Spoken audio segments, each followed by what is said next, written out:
Julian had not heard his mother's lullaby in 18 years. He heard it again in a city where no one knew her name.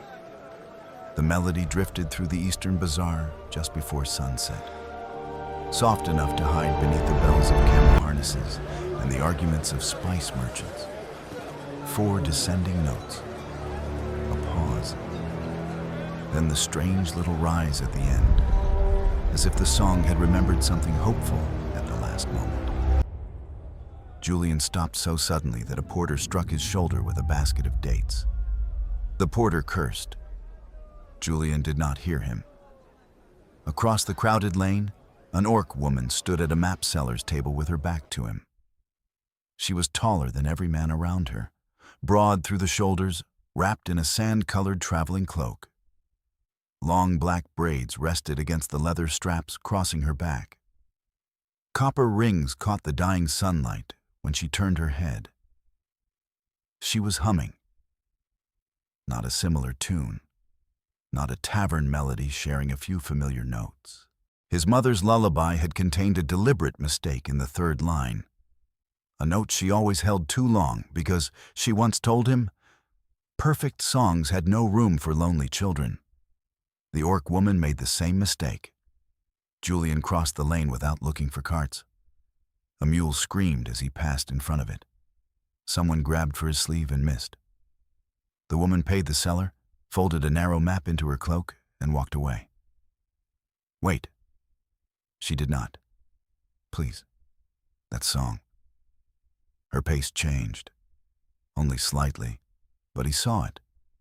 Her left hand disappeared beneath her cloak.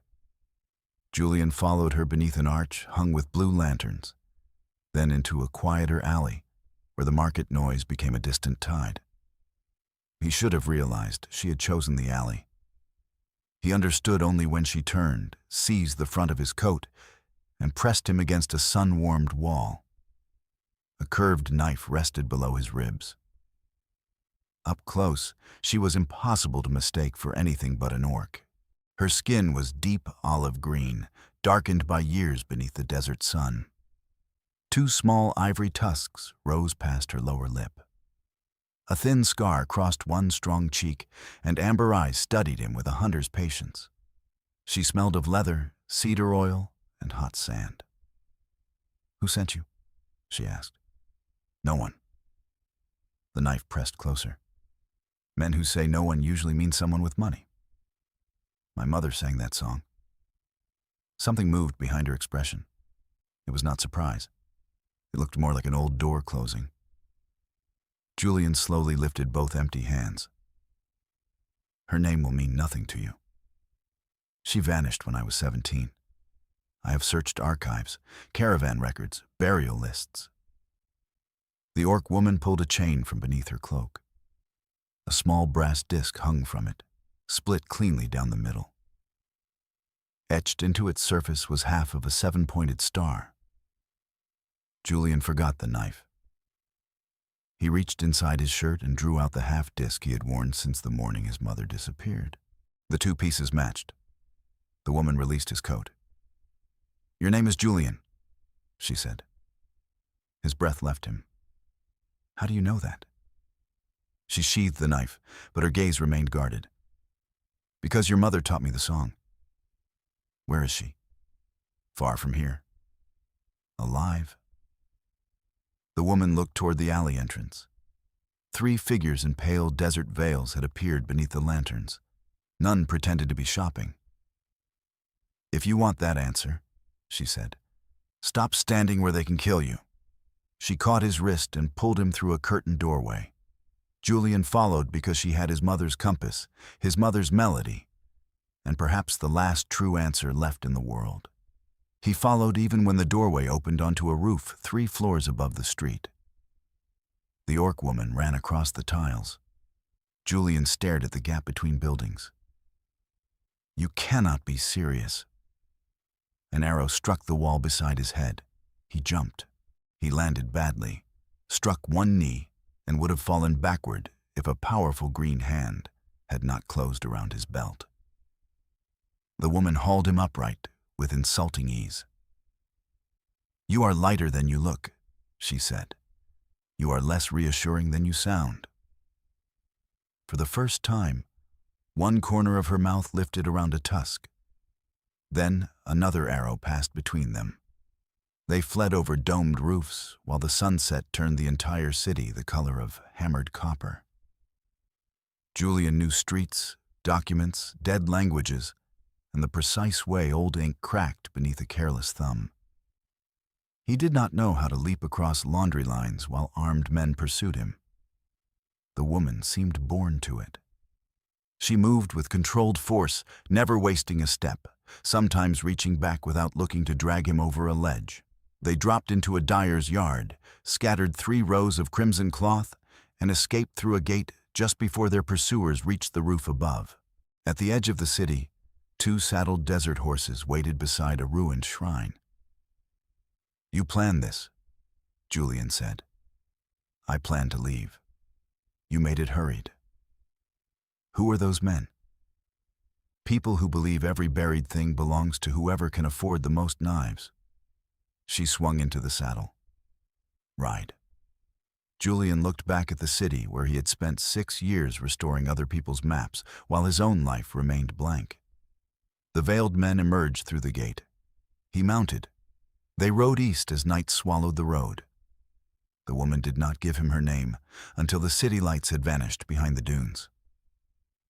"Rava," she said. "That is all?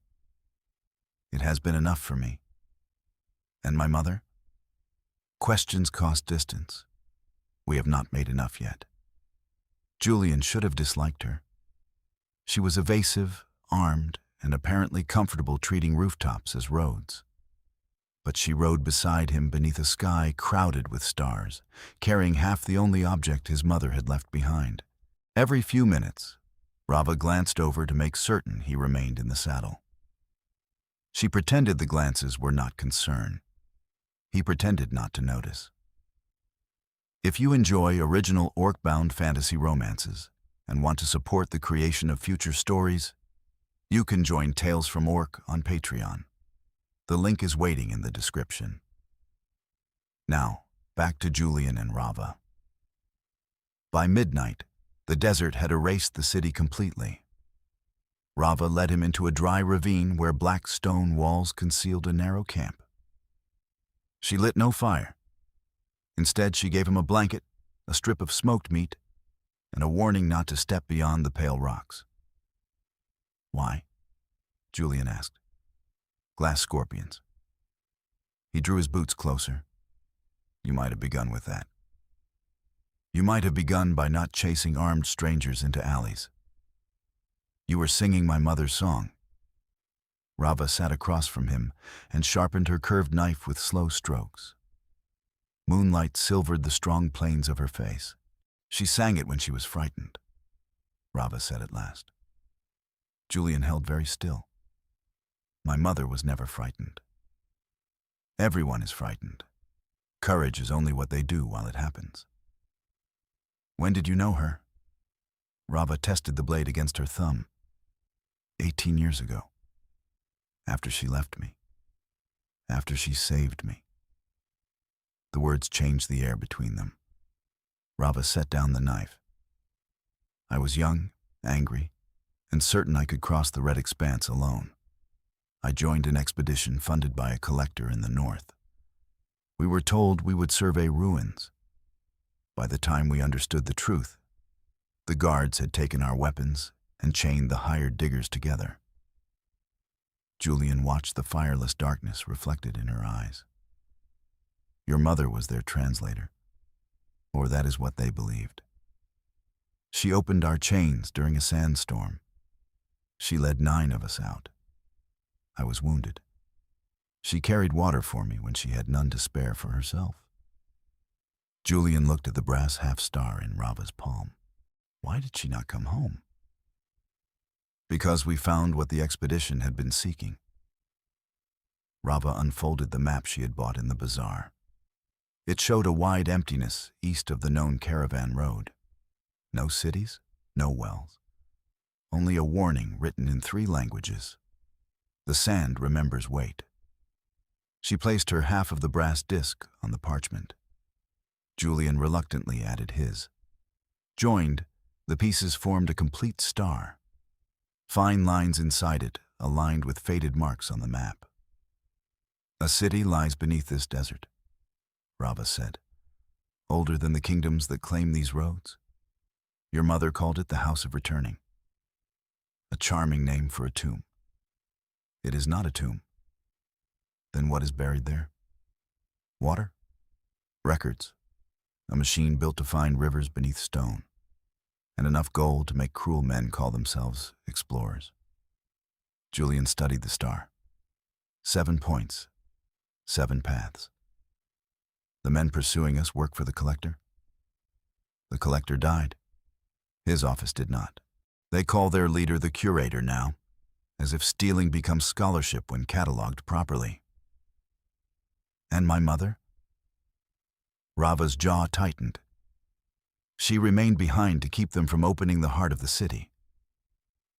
Hope rose so quickly it hurt. You said she was alive. I said you could earn the answer. Julian lunged across the map and caught Rava's wrist before he considered what he was doing. Her entire body went still. She could have broken his grip. They both knew it. Instead, she looked down at his hand, then up at him. Do not use hope to pull me across a desert, he said. If she died, tell me. Rava's voice softened. She was alive when I last saw her. When? 6 months ago. Julian released her. The ravine seemed to tilt. For 18 years he had imagined bones in a canyon, a nameless grave, a ship lost at sea. 100 endings invented because uncertainty was more painful than grief. 6 months ago, his mother had breathed beneath the same sky. Why did she wait? She did not. She sent for you 3 times. The messages disappeared. The people who watched you did not. Julian remembered the archive master discouraging his journeys. The rooms searched without theft. The familiar pale-robed stranger across from his lodging. He had called himself unlucky. He had never considered himself contained. Rava touched the split disc. The star opens only when both halves are present. Your mother kept mine. When I returned to the city, she gave it back and told me the Red Wanderer would cross the winter sky this year. The old paths would open. She made me promise to bring you. Then why would you not tell me? Because a promise made to a desperate woman is not permission to drag her son into a grave. I needed to see whether you were watched, whether you were willing, whether you were like the men who employed her. And what have you decided? Rava studied his soft scholar's hands, his dusty coat, the knee he had bruised on the roof. I have decided you jump badly. Julian laughed once, despite himself. Her gaze rose to his face. But you jump. The desert wind moved between them, cool and dry. Something in Julian loosened, not trust, not yet, but the first space where trust might grow. Far beyond the ravine, a horse whinnied. She extinguished the tiny shielded lamp, swept up the map, and pulled Julian behind a black boulder. He found himself pressed between cold stone and the warm length of her body. One of her arms crossed his chest. Her breath touched his ear. 3 riders moved along the ridge above them, pale veils ghostly beneath the stars. Julian felt every place Rava touched him. The solid line of her forearm, the leather at her hip, one heavy braid resting across his shoulder. This was not the moment to notice that her lower tusks made her mouth look perpetually on the edge of a challenge. He noticed anyway. The riders paused. Rava's hand covered Julian's mouth. He looked at her. Her amber eyes were fixed on the ridge, but her breathing had changed. She felt the closeness too. At last, the riders continued west. Rava waited until their hoofbeats faded. Then she removed her hand. Glass scorpions, Julian whispered. What? If we move from behind this rock. She glanced down. I lied about those. Why? So you would stay in camp. He stared at her. You are very disobedient for a map seller, she added. Restorer. Neither of them stepped apart immediately.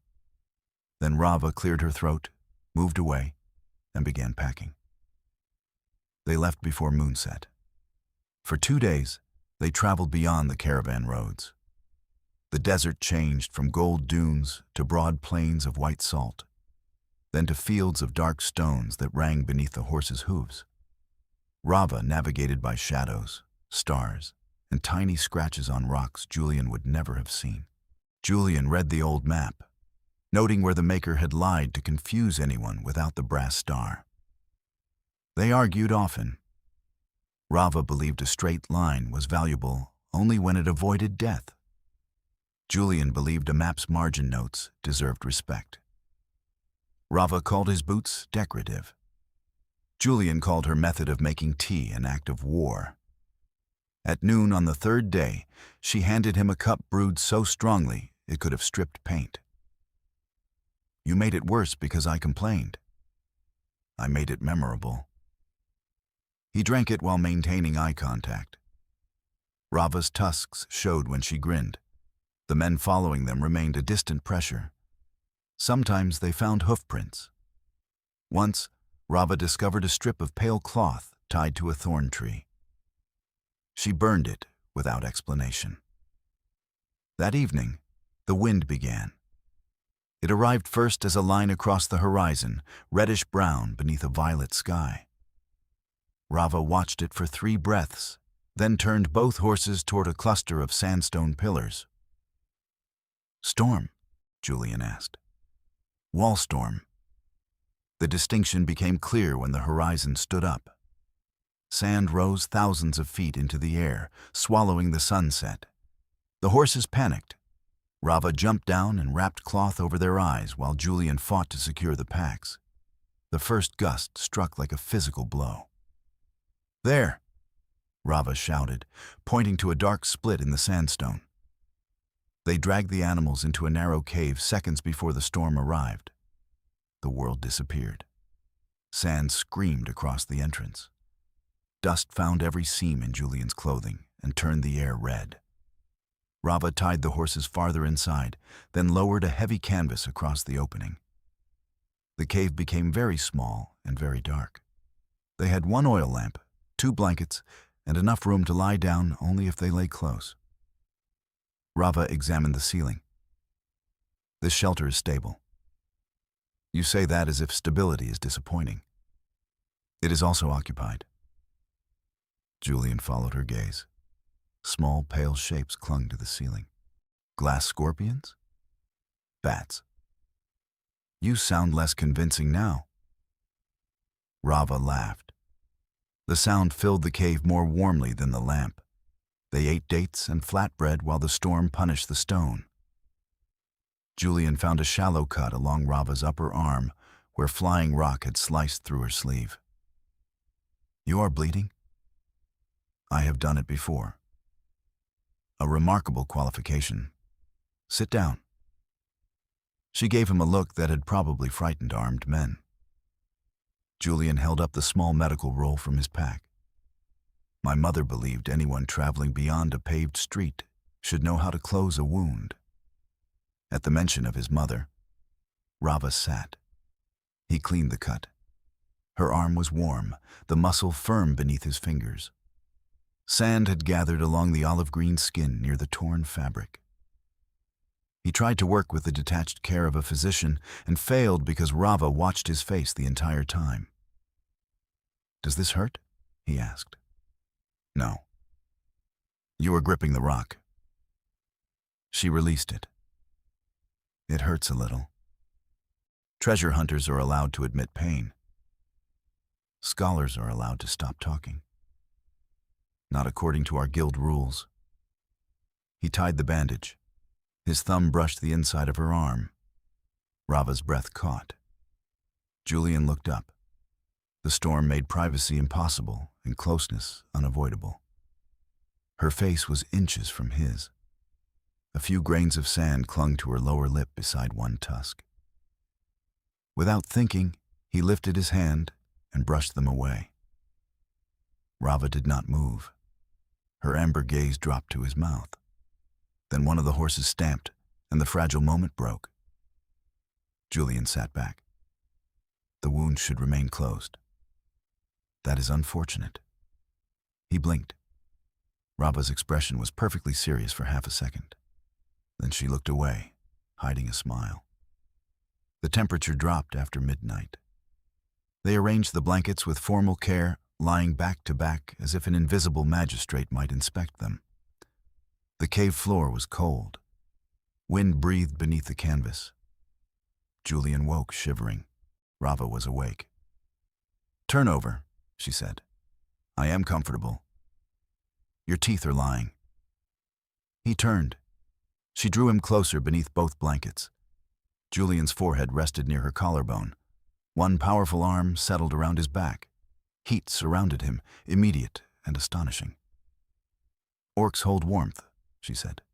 "A useful treasure-hunting adaptation." "Yes. Entirely practical. Go to sleep, Julian." He listened to her heartbeat while the desert tried to bury them alive. After a while, he said, "Sing it." Rava's arm tightened. "The lullaby," he whispered. "Please." For a long time, there was only the storm. Then she began. Her voice was low and roughened by sand, unlike his mother's voice. But the melody carried the same impossible tenderness. Julian remembered a narrow childhood bed, rain against glass, his mother's hand smoothing his hair. He remembered believing that every door she closed would open again in the morning. His eyes burned. Rava continued until the final rising note. "She sang it to all of us in the dark," Rava said. "After we escaped the chains, we were hiding beneath an overturned supply wagon while the guards searched. I asked what the words meant. There were no words.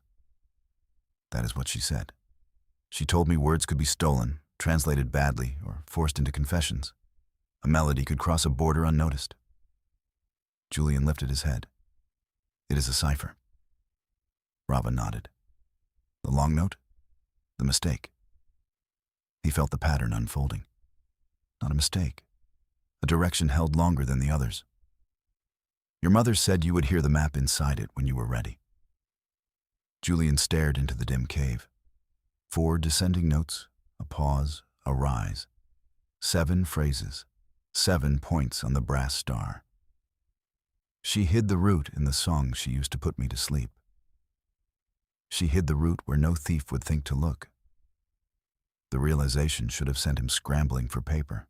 Instead, he remained within Rava's arms, watching lamplight move across her green skin. "You could have told the curator," he said. "You could have sold the melody. Some things become worthless the moment they are sold. And some?" Her gaze held his. "Some become precious only when freely given." The wind covered the silence that followed. Julian became aware of his hand at her waist beneath the blanket. Rava became aware of it too. Neither moved it. He wanted to kiss her. The desire arrived with a clarity that startled him. Not because she held a clue to his mother, not because they were alone in a storm, but because she had carried a wordless song for 18 years and protected it from men who would have cut it apart for directions. Rava touched 2 fingers to his cheek.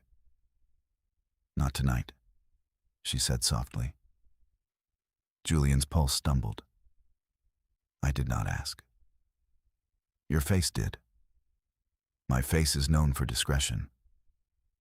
"Your face is a terrible liar." Her thumb moved once along his cheekbone. "When I kiss you," she said, "I do not want a storm choosing for us." Julian's answer came out quieter than intended. "When?" Rava smiled in the dark. "Sleep." The storm ended near dawn. They emerged into a transformed world. Dunes had moved across the plain. One sandstone pillar had vanished to its middle. The horses stood unharmed, though both seemed offended by the experience. Rava studied the new horizon. The old road is buried. Julian hummed the first phrase of the lullaby. She looked at him. He joined the brass halves, held the star flat against the rising sun, and aligned its longest point with the sustained note in his memory.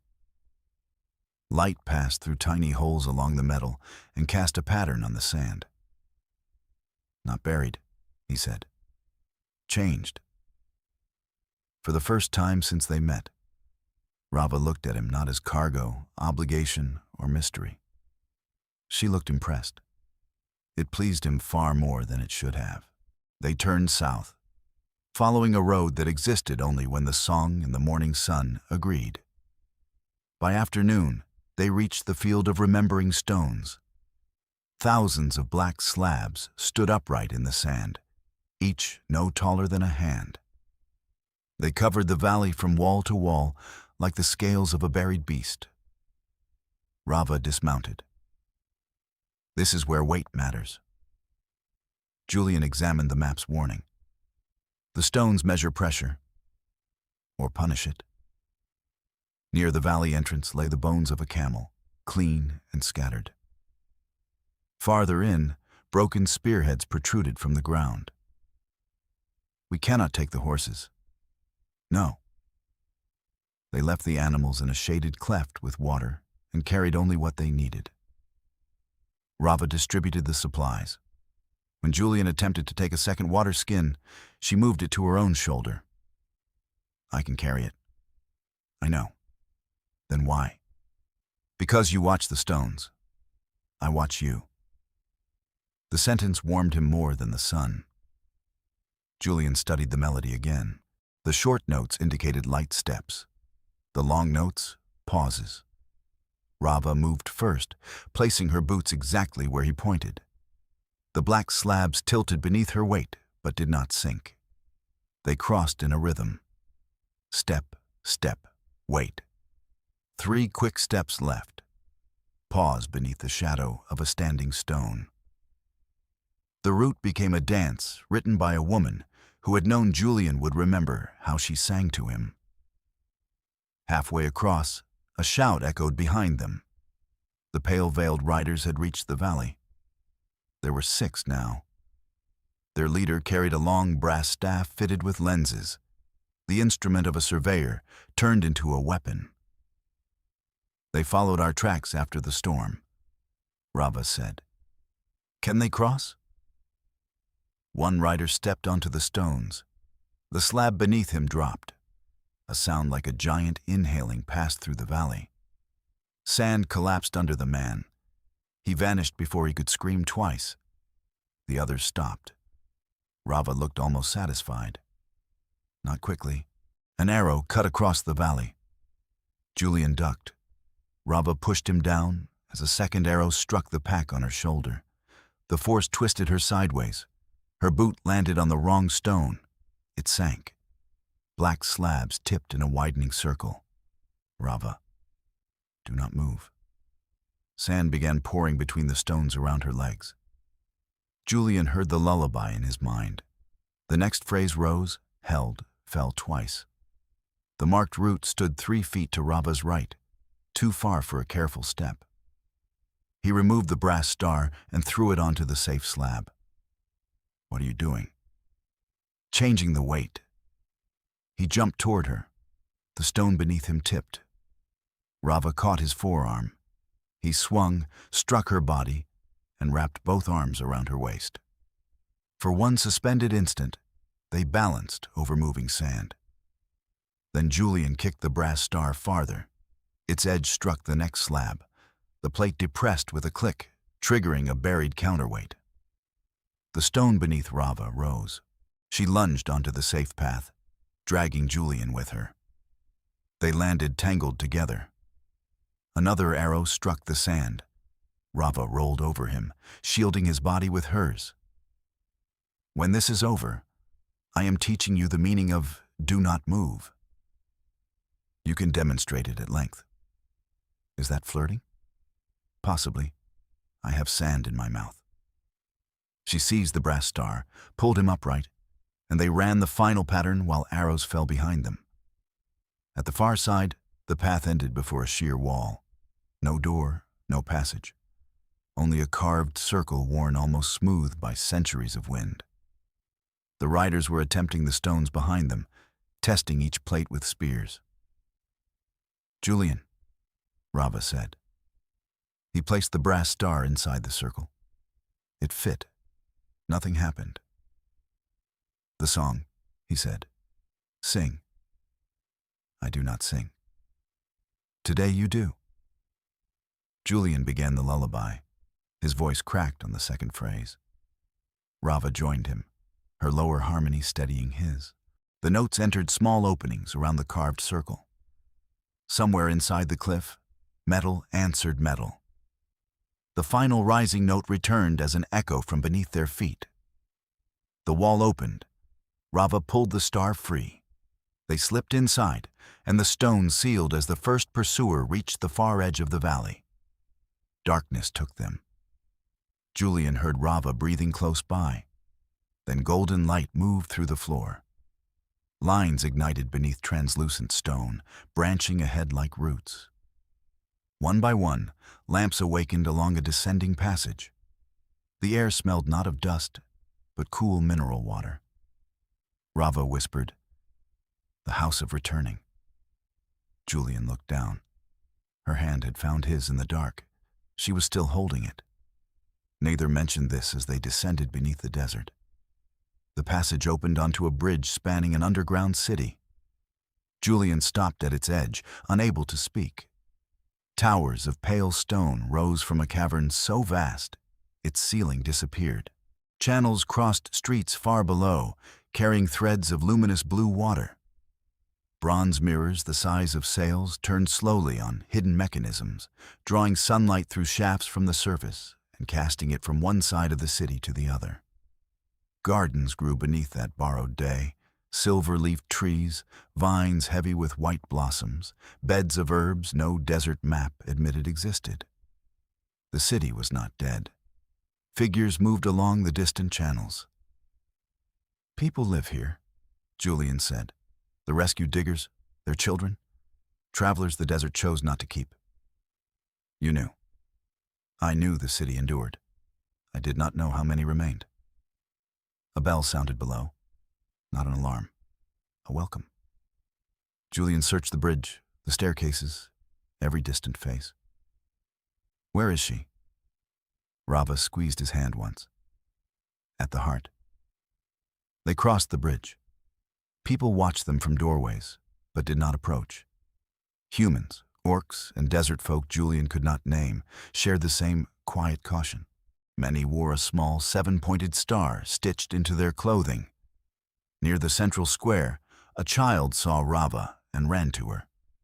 Rava dropped to one knee and caught the child against her chest, laughing when small arms nearly strangled her. The hard-edged treasure hunter disappeared for a moment, revealing someone Julian suspected few outsiders had ever been allowed to see. He felt an unexpected ache. Rava noticed him watching. Her laughter softened. The child whispered something in her ear. Rava's expression changed. "What?" Julian asked. She stood. "Your mother is in the water chamber." "Then take me." "Julian, please." Rava dismissed the child gently and led him through an arch covered in blue tile. The water chamber lay beneath a dome painted with stars. In its center, 7 channels met around a circular pool. An elderly woman stood waist-deep in the water, adjusting a bronze valve with both hands. Her hair, once brown, had become almost entirely white. Her shoulders were narrower than Julian remembered.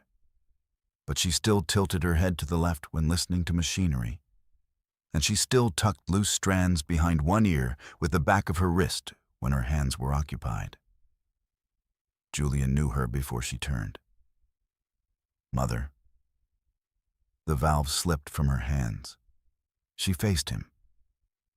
18 years vanished from her expression. For one heartbeat, she looked exactly as she had on the morning she left.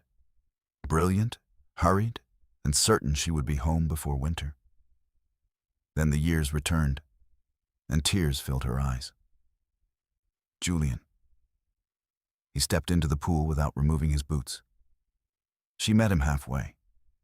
He had imagined this embrace so many times that the real one felt impossible. She was smaller than memory, solid, warm, alive.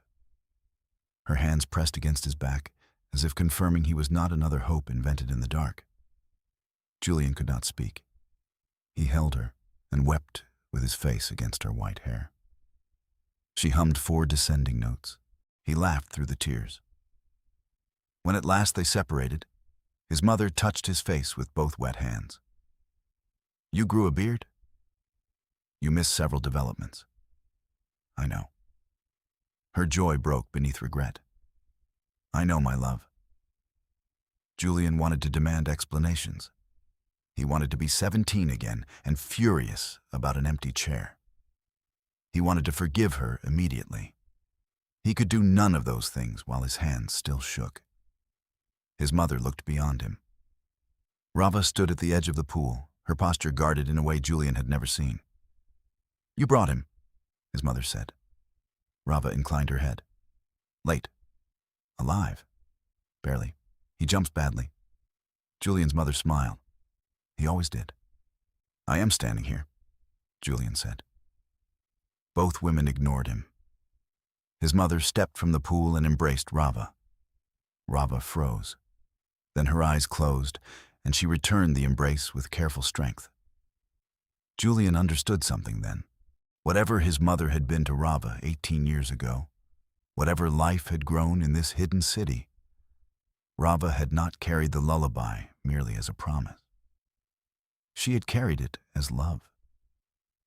Not the love Julian was beginning to want from her.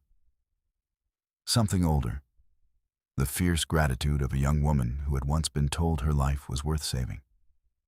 His jealousy of the lost years loosened, not vanished, but loosened. "We do not have long," Rava said. "The curator's men are at the western gate." Julian's mother released her.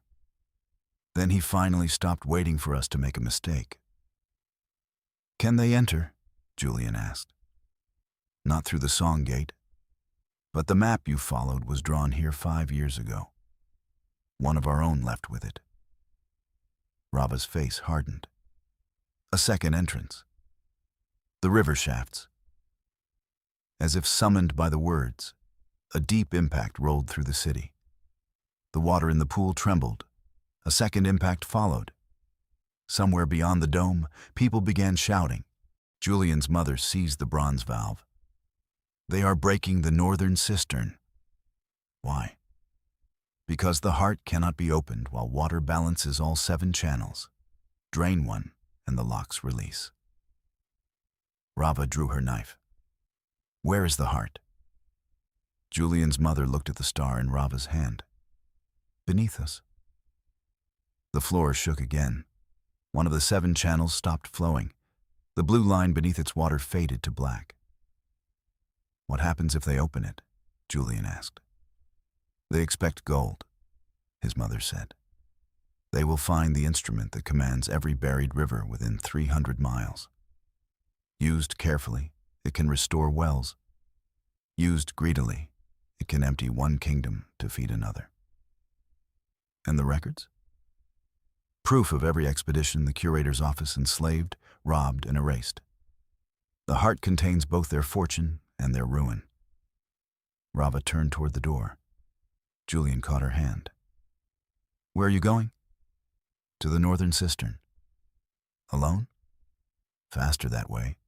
You crossed the remembering stones because I could hear the route. This is a fight.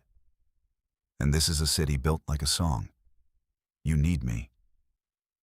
Rava looked at his mother. "Do not ask her," Julian said. "I am no longer 17. His mother's expression held pride and fear in equal measure. Rava stepped close enough that only he could hear her. "If you die after I carried you this far, I will be very angry." "Then keep watching me." Her amber eyes searched his. "Always," she said. It sounded like more than an agreement. Then the dome shuddered. and they ran. The northern cistern stood beyond the hall of mirrors. As bells rang from every tower, Rava and Julian raced through blades of reflected sunlight. 3 pale-veiled invaders blocked the control bridge. Rava met the first 2 with her curved knives. The third raised a vial of black ink toward the mirror gears, but Julian struck him with his brass map case before he could blind the mechanism. "You do own a weapon," Rava said, cutting the man's trapped cloak free of the gears before knocking him unconscious. "It is a respectable archival tool." A horn sounded below. The collapsed bridge forced them onto a maintenance chain beside a silver curtain of falling water. Rava tied their waists together and swung into the shaft. "This is your answer to every problem," Julian shouted as he followed. "It keeps you close." They descended through cold spray, avoided a sword at an open gallery, and dropped onto the lower ledge. Julian landed on both knees. Rava landed upright. "You make gravity look offended," he said. She pulled him up. "Move." The northern cistern chamber had been torn open by mining charges. Water rushed through a crack in the outer wall while invaders hammered the bronze locks below. The curator stood on the upper platform. The northern cistern chamber had been torn open by mining charges. Water rushed through a crack in the outer wall and vanished into dry caverns beyond. With every passing second, the level dropped. Invaders crowded the lower platforms, turning valves and hammering bronze locks. The curator stood above them. Julian had seen him once before at an archive banquet, though he had not known the title then. He was a lean man, dressed in pale silk, without a veil, his gray hair arranged with deliberate simplicity. He looked more like a physician than a thief. Even here, beneath a collapsing city, he wore clean gloves. "Julian," he called, "you have your mother's talent for arriving at locked doors." Rava moved in front of Julian. The curator smiled at her. "And you must be the runaway who mistook theft for freedom." Rava's shoulders went rigid. Julian stepped beside her. "She did not steal herself." "No? The expedition purchased contracts." "Chains are not contracts. You have read enough history to know the distinction depends on who survives to write the index." The curator lifted one gloved hand. 2 men dragged Julian's mother onto the upper platform. Her wrists were bound. A bruise darkened one temple, but she stood straight. "Let her go," Julian said. "Bring me the star." Rava's hand closed around the brass disc beneath her cloak. The curator continued in the mild tone of a lecturer. "This city has hidden water while villages above it died. Your mother calls that protection. I call it hoarding. Open the heart and I can distribute what lies beneath the desert." "To whoever pays," Julian's mother said. "To governments capable of building wells. To armies capable of emptying them." The curator's smile thinned. Idealism is easier underground. Another lock broke below. The floor shifted. Water dropped past a marked line on the cistern wall. Rava leaned toward Julian. "There are 8 men between us and your mother." 9. "The curator is not a fighter." "No. Men like him make grammar do their killing." "Can you restore the water?" Julian examined the carved channels around the chamber. 7 lines entered a central wheel. One had gone dark. Notes were etched beside the valves, not words, but intervals. The mechanism responds to resonance. The lullaby can reset it. From here? From the lower platform. That platform is surrounded. Then we need a distraction. Rava removed the brass star and held it where the curator could see. Every eye followed the metal. "Come and take it," she said. Then she threw it into the cistern. The curator shouted. His men rushed toward the edge. The star struck the water, flashed once, and sank. Rava grabbed Julian and leaped after it. They hit the cistern hard. Cold closed over Julian's head. The rope still tied their waists, pulling him toward Rava as she dived. Blue light shone beneath them. The brass star turned slowly in the depths, sinking toward the dark opening at the center of the wheel. Rava caught it. Arrows entered the water above them as trembling silver lines. She shoved the star into Julian's hand and pulled him through an underwater arch. They surfaced inside the central mechanism. Bronze ribs curved overhead, enclosing a chamber no wider than a small room. Water reached Julian's chest. The noise of gears and falling streams became a continuous thunder. Rava wiped water from her eyes. Distraction. You might have described it first. You would have objected. I object now. Too late. Wet braids clung to her shoulders. Water ran over the deep olive green of her skin and along the scar on her cheek. Even breathless and armed, she looked fiercely alive. Julian had the absurd urge to kiss her. Rava saw it. Still not the time, she said. You continue to read my face without permission. It is a very loud face. A metal bolt struck the ribs above them. The curator's men were climbing down. Julian fitted the brass star into a socket at the center of the chamber. 7 narrow pipes surrounded it, each tuned to a different note. The entire city is an instrument, he said. Can you play it? My mother taught me one song. He began to hum. The first pipe vibrated. Blue light traveled into one channel. Rava joined on the lower note. A second pipe answered. They moved through the lullaby together, matching each phrase to the pattern of the star. Above them, boots crossed the bronze ribs. A blade stabbed between 2 bars.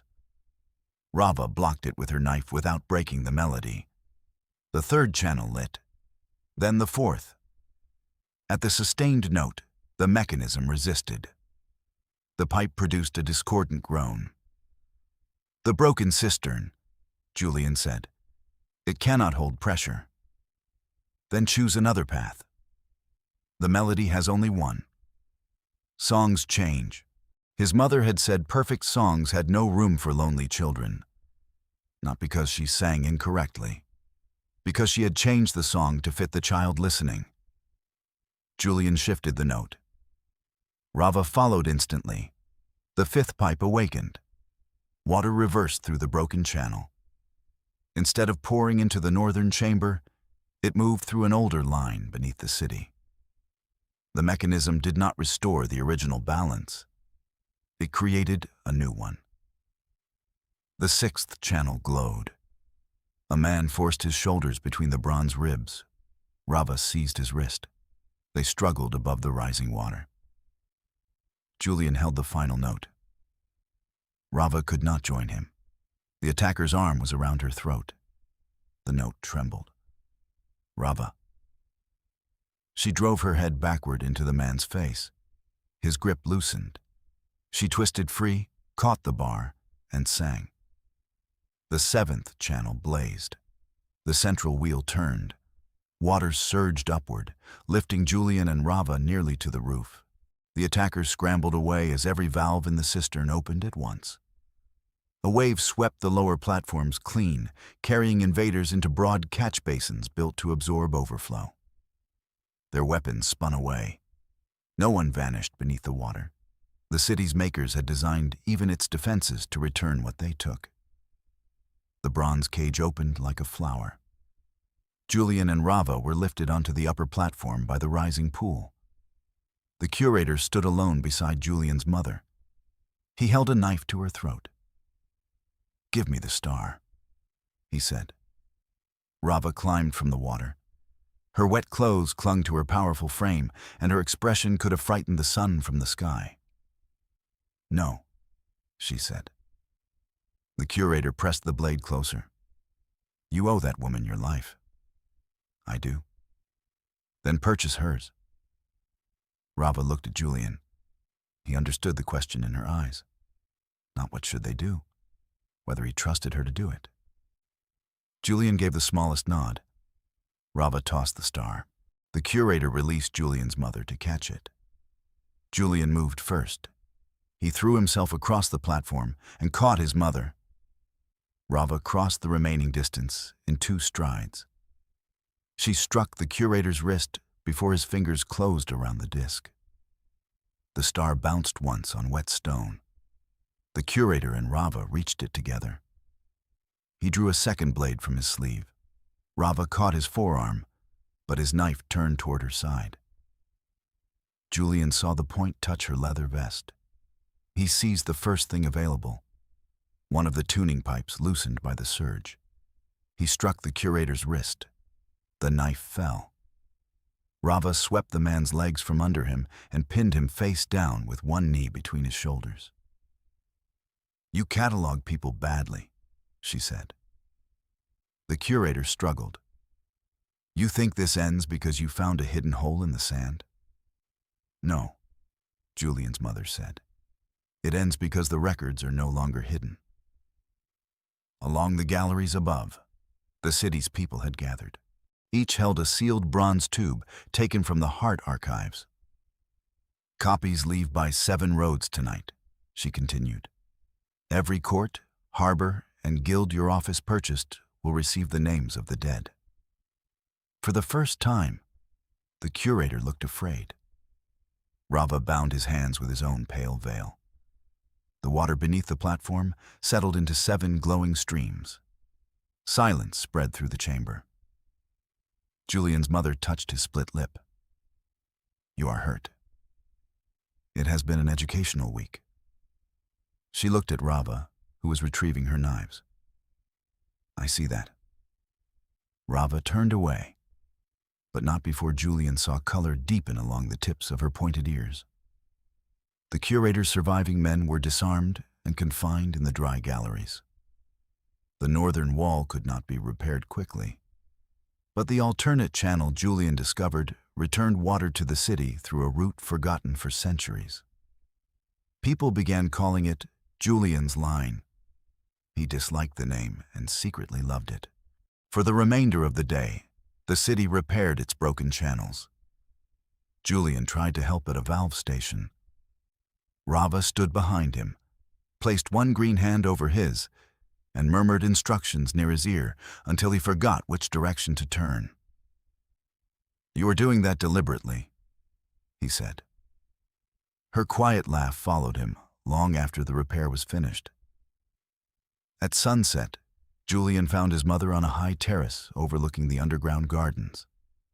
Borrowed sunlight had faded. Blue lamps glowed along the channels. From somewhere below came the sound of hammers, conversation, and a cooking pot being dropped. His mother sat beneath a silver-leaf tree with 2 cups of tea. Julian accepted one. It was mercifully weaker than Rava's. For a time, neither spoke. "I tried to return," his mother said. Julian watched a white blossom fall into the water channel. "Rava told me messages disappeared. The first year, I believed I would finish the work and go home. The second, I believed exposing the expedition would make the roads safe. Then the curator's office found my name. Anyone traveling with me became a target. You could have sent Rava sooner. She was rebuilding a life they had nearly taken from her. I would not make her my courier. Yet you eventually did, after she had become impossible to command." Julian almost smiled. "That sounds like her. It was her choice, every time." He looked at his mother. "Was staying yours?" Pain crossed her face. "Yes." The honest answer hurt more than an excuse would have. She did not reach for him. Julian was grateful for that. "I chose the people here," she continued. "The water engine was failing. The records were incomplete. Children would have died if the channel stopped. I told myself you were safe with your aunt. I told myself one more season would make leaving possible. Then seasons became years, and shame made every letter more difficult to write. I needed you. I know. You taught me that closed doors opened in the morning. I closed one for 18 years. Julian's hand tightened around the cup. I cannot give those years back, she said.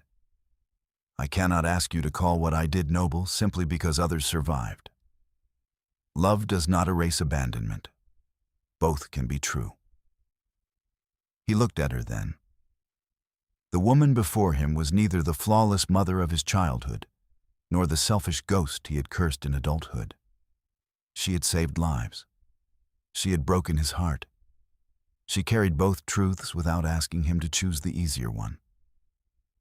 I do not know how to forgive 18 years tonight, he said. You should not. But I would like to begin with tomorrow. Tears brightened her eyes. She nodded. Tomorrow is more than I deserve.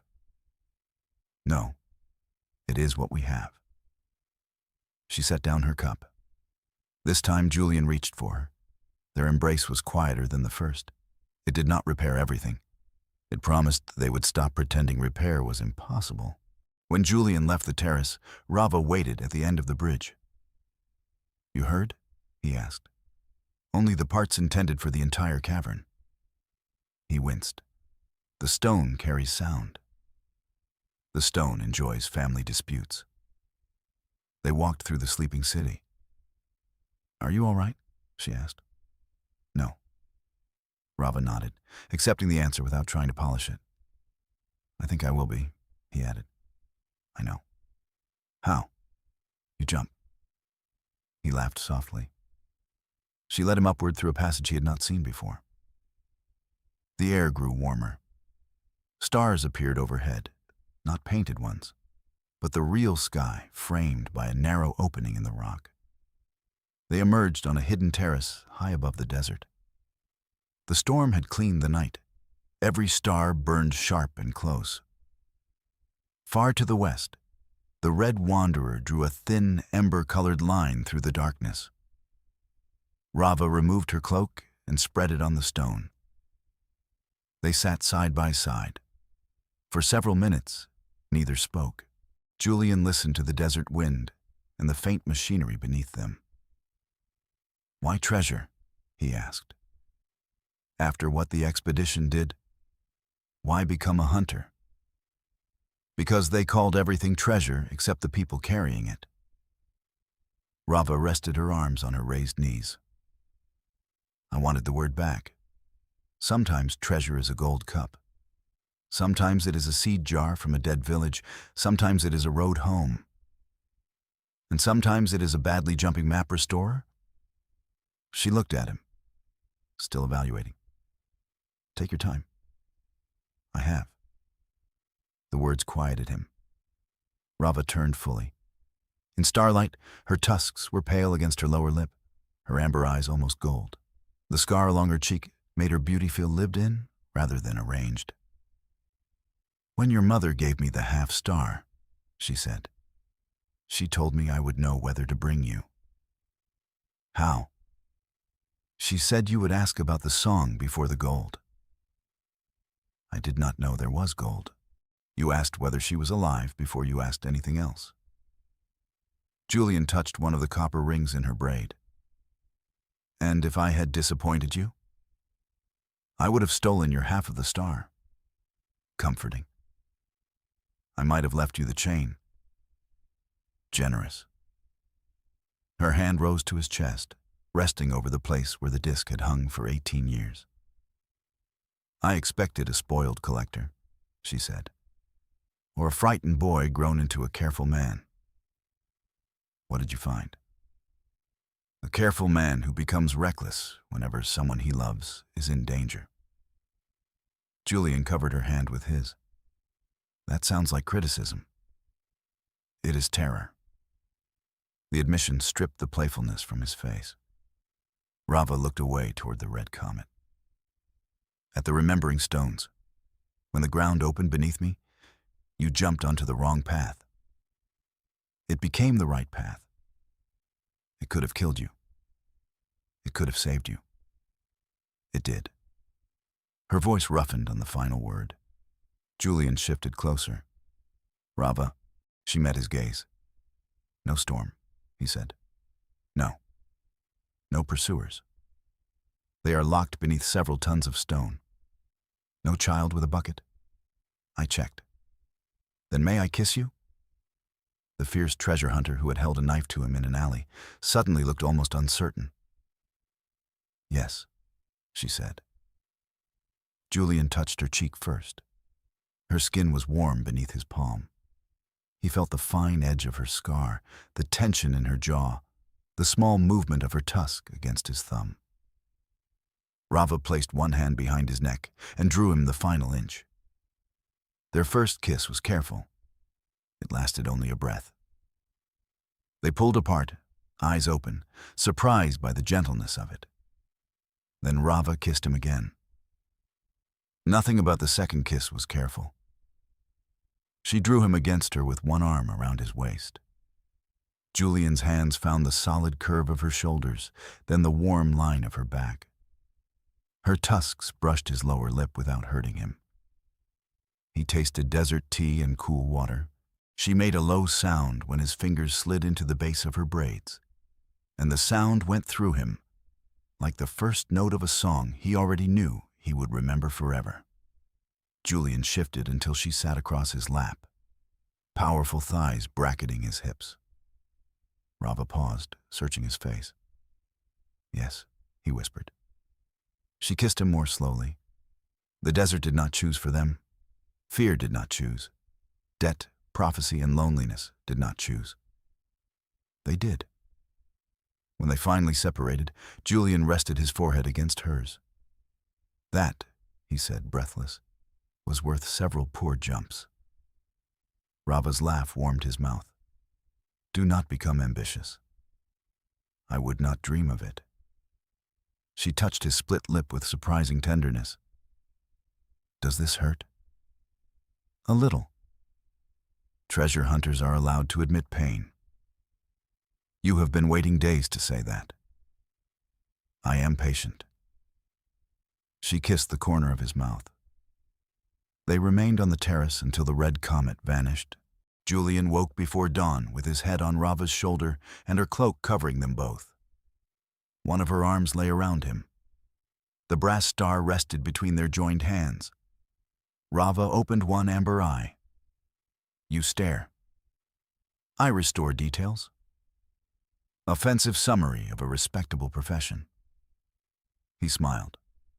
Not entirely inaccurate. Below them, the hidden city rang its morning bell. For the first time in 18 years, Julian heard the lullaby and did not feel a door closing. Weeks passed.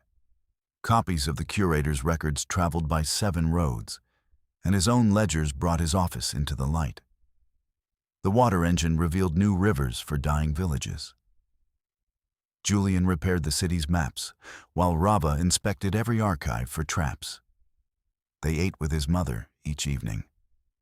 Some meals were easy, others reopened old wounds. No one rushed forgiveness. By spring, younger keepers understood the water engine, and secrecy was no longer the city's only defense. His mother packed for the coast, where survivors waited to give testimony. Julian and Rava chose the northern road. Too many maps still contained false empty spaces, and too many stolen treasures needed a road home. They left the house of returning at sunrise. Julian's mother traveled west with a record caravan. Julian and Rava turned north toward the cities that still held stolen artifacts from the old expeditions.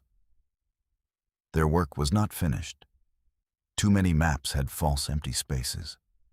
Too many museums displayed objects without the names of those who had made them. They became treasure hunters together. Rava taught Julian how to judge a dune by its shadow, how to sleep through camel complaints, and how to land without injuring his knees. Julian taught Rava to identify forged travel permits, read 3 extinct scripts, and make tea that did not threaten internal organs. They failed at the final lesson.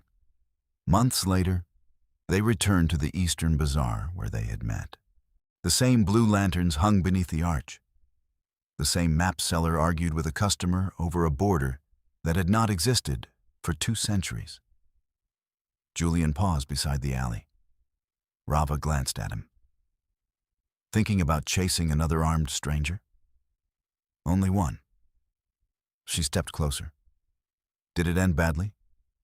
A knife, roofs, glass scorpions. There were no scorpions.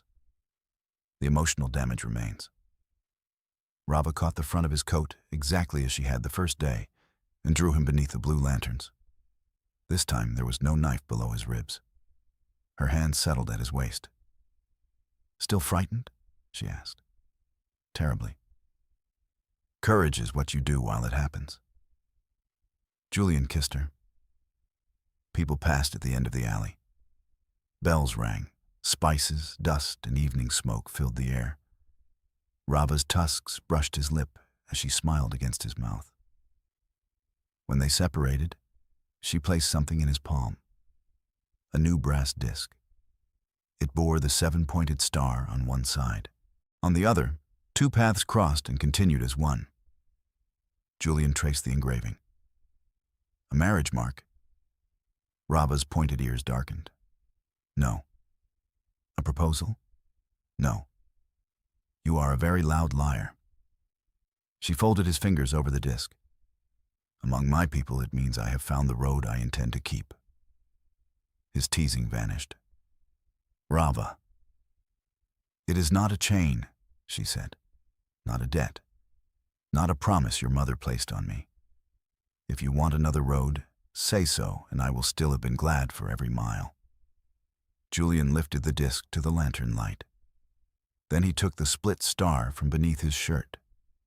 He had repaired its chain, so both halves rested together, the break still visible. My mother once used a song to hide a road, he said. I spent half my life believing it led only to her. Rava waited.